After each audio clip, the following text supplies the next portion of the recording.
not excited. Not at all.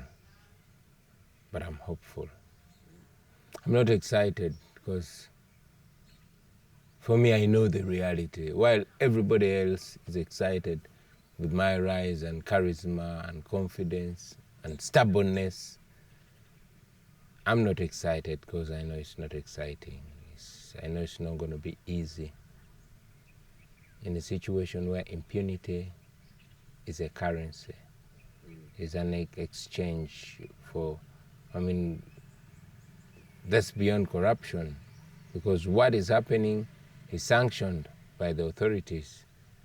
The president or the so-called president is, sanctioning rape as a weapon. And this has not just started being done, it has been done over and over and over. These guys that rule over us came in as bandits, shooting ambulances, killing people. They shot their way to power, and then they finally got the power. Imagine you're a gangster, you're fighting a legitimate government, then the gangsters take over, and then they put on the suits and everything. They pretend to be nice, but when you threaten their power, the gangster in them comes out. These are the same people that have confessed to putting on government military uniform to kill people in order to get people to support them against the government.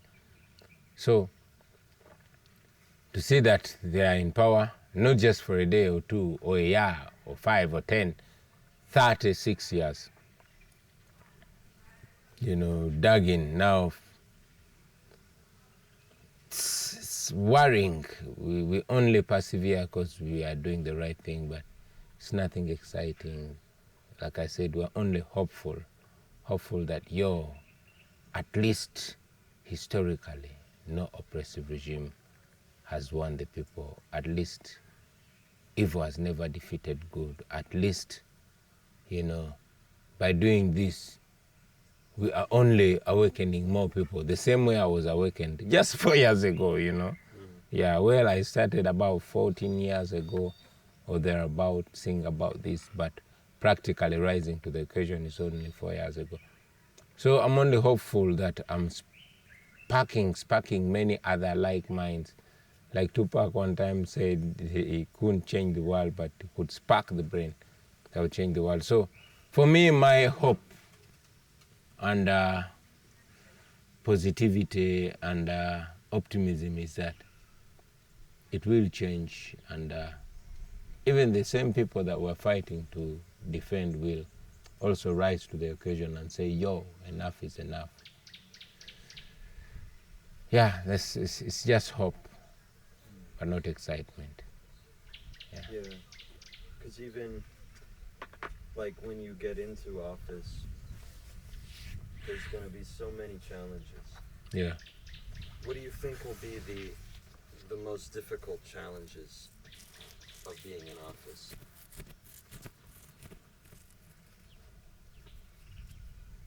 Excitement, like you say. While many people would look at it with positivity, I look at it with worry. One of the biggest challenges to deal with is the excitement of our people, the anticipation, the expectations. These are people that have been dehumanized for long and they see it. To awaken them, we've promised them that it will change. The corruption will be no more. The impunity will be no more. The human rights violations will be no more. And it worries me to see that we have millions of people that have been dehumanized. Women that have been raped, people that have been driven off their land, and even the graves of their ancestors have been razed. We have young men that have been tortured in torture chambers, sodomized, some castrated. So we are going to have to deal with people that have vendetta, that want, while we see that they want justice, I'm sure many will want more than just justice. They will want revenge. And how to deal with that. Of course, many will want justice, and rightly so. Although as a leader, I know that I and those people that I will be working with will be faced with the desire to have reconciliation.